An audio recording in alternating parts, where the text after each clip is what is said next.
And we'll be discussing some of those honours a bit later in the press preview. It is our first look at what is on tomorrow's front pages, and we'll be checking out the headlines tonight with Guardian columnist Zoe Williams, who's joined by the former Conservative MP turned Chief Executive of the charity Business in the Community, Mary Macleod. They'll be with us from now until just before midnight. A very good evening to both of you. We shall chat in a moment after we've had a look at some of those front pages, certainly the ones that have arrived here at Sky. The Mirror leading with the King's first birthday honours list and says, unlike Boris Johnson's, these are truly deserved. Boris, it's a farce. Don't back me, reads the front of the Express, as it reports the former Prime Minister has urged his supporters to move on and not oppose the deranged Commons sanction. The Eye claims that high street banks are making billions during the cost of living crisis by increasing mortgages without passing on interest rates to savers. While the Guardian also looks to an expected surge in mortgages, which they say make the Tories a time bomb. And the Daily Mail reports that the first hosepipe ban of the year has been slapped on those living in Kent and Sussex. And don't forget, scan that QR code that you see on screen during the programme and you'll be able to have a look at the front pages of the papers while you're watching us discussing them. And to do that, Guardian columnist Zoe Williams and former Conservative MP turned Chief Executive of the charity Business in the Community, Mary Macleod. A very good evening to both of you. A humid, warm evening, but good of you to go inside and speak to us tonight. Let's start with the Eye, shall we? It's miserable reading for the weekend, this, isn't it? UK mortgage rip-off. Banks pocketing billions by hiking up mortgages, but not doing the same, Zoe, for savings accounts. The thing is, I mean, it's absolutely right to call banks out on behaviour like this, because it's like the shopkeeper who always shortchanges you. They're raising rates when it suits them and not raising rates when it doesn't suit them. The problem is that it doesn't get close to what an actual absolute catastrophe this is for the British consumer stroke homeowner stroke saver stroke citizen, right? Because even if they did hike savings rates, most people of working age do not have significant savings at the moment. So it wouldn't make a huge amount of difference, and it wouldn't do anything to mitigate the cost of living crisis. It wouldn't do anything to mitigate the mortgage crisis. So even while I kind of appreciate the Eye calling for kind of fairness in these straitened times, it's still not going to touch the sides unless we either get permanently used to much higher interest rates, which will cause a housing crash if one isn't in train already, or I don't know, some hand of God comes in and redistributes the housing market. But the idea that banks could actually just rebalance everything by putting an extra 2% on savings is fanciful. Yeah, Mary, you know a lot about economics and how business works. Is it fair to say that the banks or the big lenders are exploiting customers? Well, I mean, certainly on this, I mean, when people come out of fixed mortgage rates, which I think this is what this is looking at, and lots of people will be hugely worried about this as they finish their fixed rate mortgage term and they go on to a more variable rate. And therefore, they will be aligned to what the base rate is, set, of course, by the Bank of England. So banks need to respond to this. They don't have any control over what the base rate that the Bank of England sets, but they do have some ability to adapt how they set their interest rates beyond that on mortgage and what they offer for mortgages. So at a time of cost of living, and there's many businesses, including banks, who've been trying to help people during cost of living crisis. But this is one where, when they see this headline, I think hopefully it will give them time to reflect and try and do something different, because it really is important for people who will just end up defaulting on their mortgages, and then it just becomes an even worse crisis. So thinking has to be done now before that happens. Yeah. So do you think there needs to be some sort of competition inquiry into all of this? Some MPs are asking for it. Well, look, I mean, I'm really happy happy whenever there's kind of profiteering going on. I'm really happy to see it investigated. But the truth is, if you look at something like energy prices, for instance, and the unbelievable, astronomical profits that energy companies are making, which even against the backdrop of the war in Ukraine, the sanctions on Russian gas, even against that backdrop, their profits are unreasonable. And you can bet that when wholesale prices come down, your actual bills won't come down for some time after it. Now that I can completely see the justification for investigating, but mortgages they're pretty competitive. They track the Bank of England base rate, and they compete with each other to track it most closely. So if they could give you a mortgage under the base rate, then one of them would, and then another one of them would. What's going on here is that interest rates are being used as an attempt to keep inflation down. They're not working. The reason they're not working is actually manifold, but somebody at the Bank of England should take into account the fact that raising interest rates is not being effective at cutting inflation and stop raising interest rates. Yeah, Mary, I mean, it's the same story on the front of The Guardian with obviously a slightly different take. Tory time bombers, millions face surge in mortgage rates. The 13th time that the interest rate is going to go up in a row next week. Now, clearly the Tories hope that inflation is going to start coming down by the end of the year. But according to The Guardian, that's not necessarily going to be the case, and it's going to be a real issue as for the Conservatives as voters go to the polls. Yeah, absolutely, and they've got a point here. I mean, UK Finance, who's the banking trade body, has warned about this, and the numbers of it's 2.4 million. They're saying fixed rate mortgages will expire in between now and the end of next year. So that's a lot of people affected by this.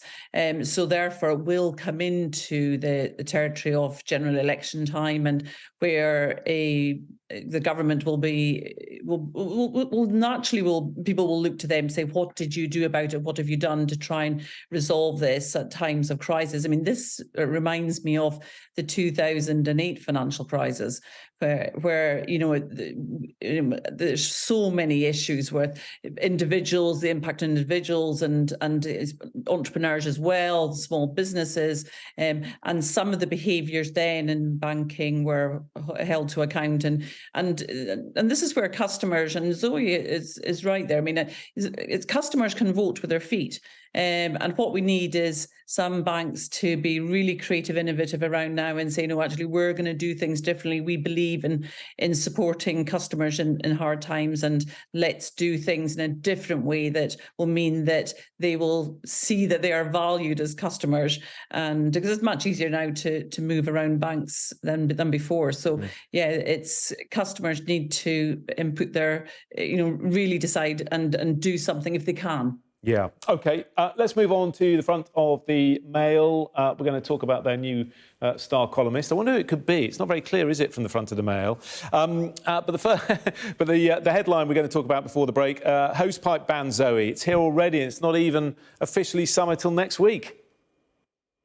I mean, it's really hard to see where the Daily Mail is going with the story, between talking about summer, talking about water companies, and talking about the kind of outrages perpetrated against the Great British Gardener. They seem to be trying to celebrate and be outraged at the same time, which I guess is their happy place. That's what they're into.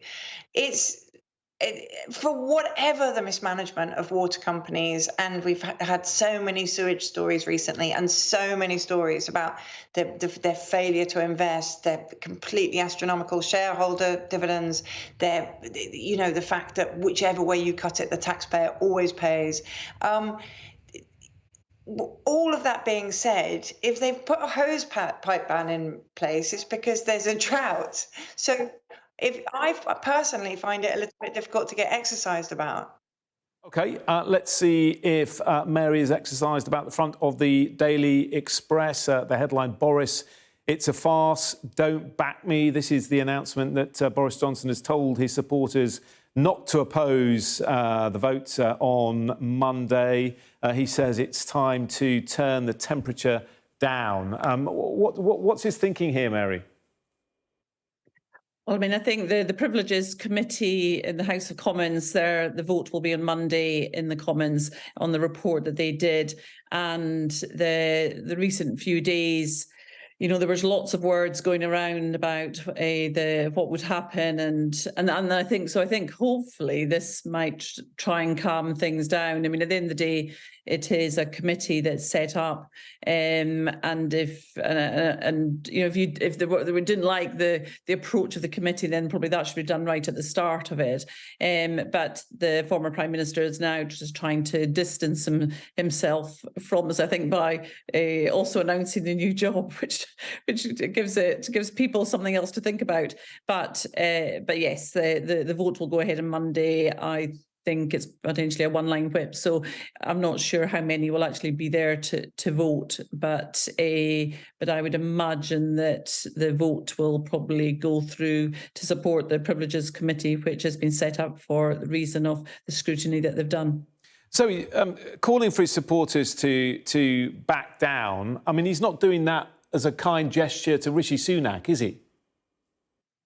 I mean, I think that the entire idea was silly, right? So when the Privileges Committee dropped their report on Thursday morning, there was that weird surge. Boris Johnson wrote 1,700 words in, frankly, columnist ease. It wasn't at all ex-prime ministerial. It didn't even really sound like a politician.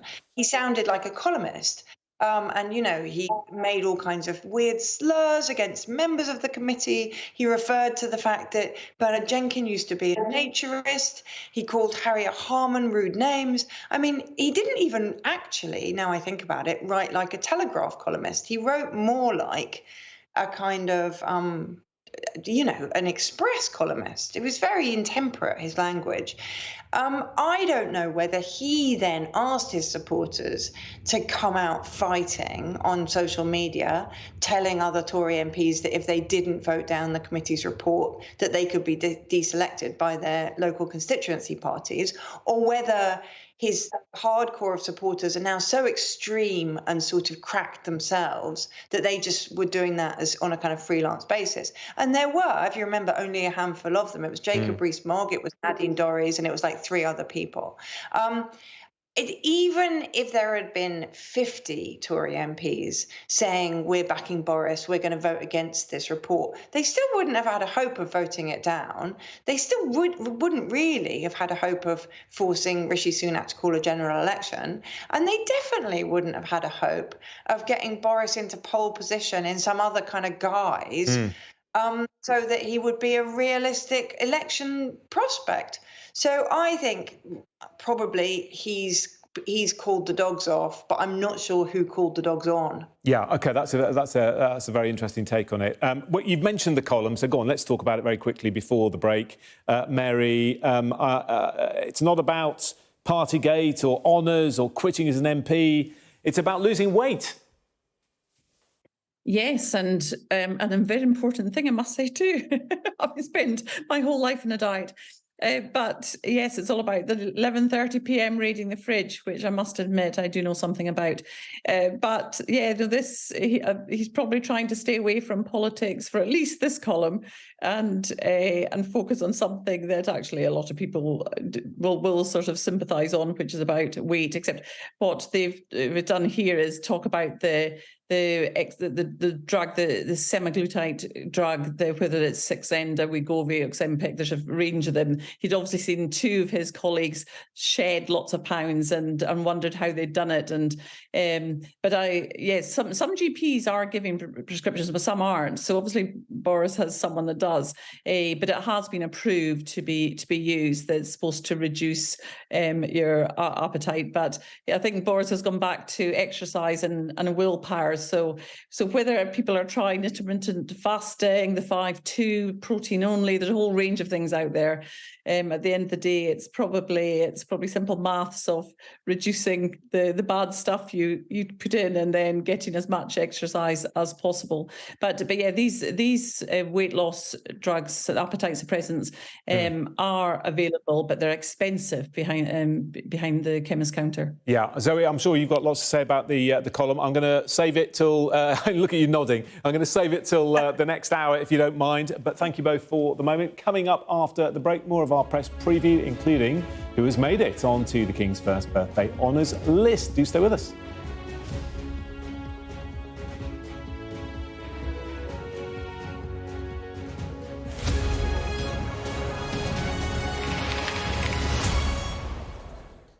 Part two of the press preview. Zoe and Mary are still with us. Zoe, the front page of the Mirror, My Heroes, King's first birthday honours list. The Mirror saying, unlike the gongs Boris Johnson lavished on Tory cronies and Partygate aides, today's awards are truly deserved. Just having a look at the list. The oldest recipient, Zoe, 106-year-old Joan Willett, who's raised money for the British Heart Foundation.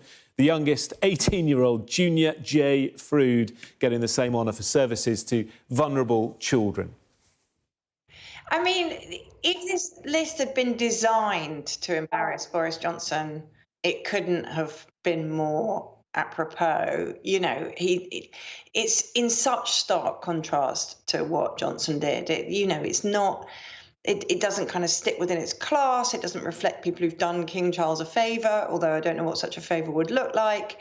It shows a real kind of depth of research. It shows a real respect for civic duty of quite a modest kind. I mean, it sort of reminds you of what public life used to be like before the Conservatives went wild. I don't know. Maybe Mary will disagree with that. Mary? Well, I just think it's the unsung heroes, the community champions, the charities that have benefited from so many of volunteers who've done incredible things. And it is inspiring, the story is really inspiring. And what is lovely is that you have the 18-year-old and you've got the 106-year-old, which just shows that, anybody can change the country and change their community at any age, and they can absolutely make a difference to lives and transform what's going on in society around them. So we need to talk more about these stories, frankly, than the political honours, because these are so important to creating strong communities and a strong society. And I've seen so many of them in the work with business in the community. We get businesses to do more work in the community. And we've just come back from a day in Sheffield this week where we saw so many amazing organisations, but it's individuals who are leading those organisations and helping people, supporting people, and that's always the most vulnerable or the ones that are challenged, or it's a really great charity like the British Heart Foundation. And so it is about service and it's about that volunteering. So it's really good to have this, and I would encourage people to nominate. If you know someone who has done those sorts of things, do please nominate, which you can do via the Cabinet Office website. You can do it via your local Lord Lieutenant, or in London there's a Deputy Lord Lieutenant for each borough. But literally recommend people for those sorts of honours who have done amazing things, because they absolutely deserve it, and it inspires other people to do other things too that will transform lives and really help communities thrive. Yeah, we should also say, of course, that some MPs have been honoured in the King's list. Long-serving Tory MPs, John Barron, Bob Blackman, both CBEs, Sir Ben Bradshaw, the Labour MP as well, who's served in Exeter for many years. OK, we've got lots more to discuss after the top of the hour, but for now, Mary and Zoe, thank you